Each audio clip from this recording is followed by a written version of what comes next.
Hey everyone, it's NoahSD. Doing another one of these No Limit 200 session reviews. And in this one, actually, I played this session like a couple days ago now. I didn't have time to do the audio until now. But as I remember, I sort of got owned in a couple spots, so it might be fun to watch me get owned. I don't know.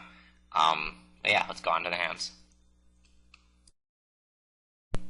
Alright, so in this hand, get dealt 4s in the big blind, under the gun raises, and gets 3 callers.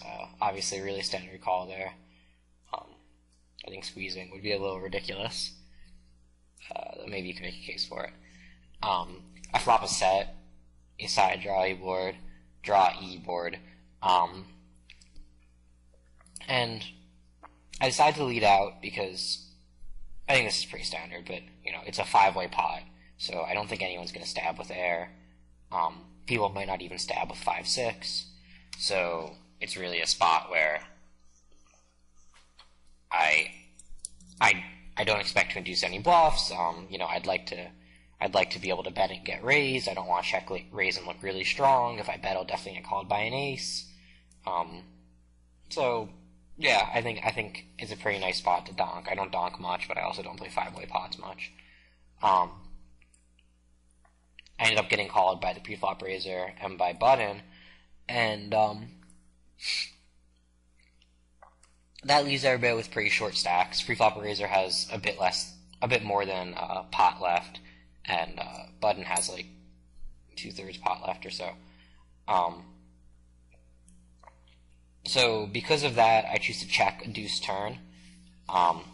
So I want to emphasize that I'm not checking here because I'm worried about being beat. Obviously, sometimes someone has a 5, but when they have a 5, they stack me, or you know, I stack them if I river them.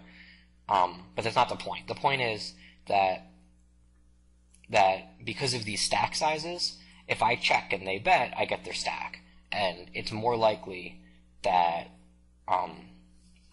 they bet when checked to than that they'll call a bet. So because of that, I really prefer a check. As it happens, the short stack decided to bet like a 3rd pot or whatever, and I decided it's probably better to just call rather than shove for the odd chance that the preflop raiser decides to peel a little light there. But basically, there's really no difference, and I obviously have to donk shove any river because he's calling with any hand and he's never bluffing, so that's a no-brainer.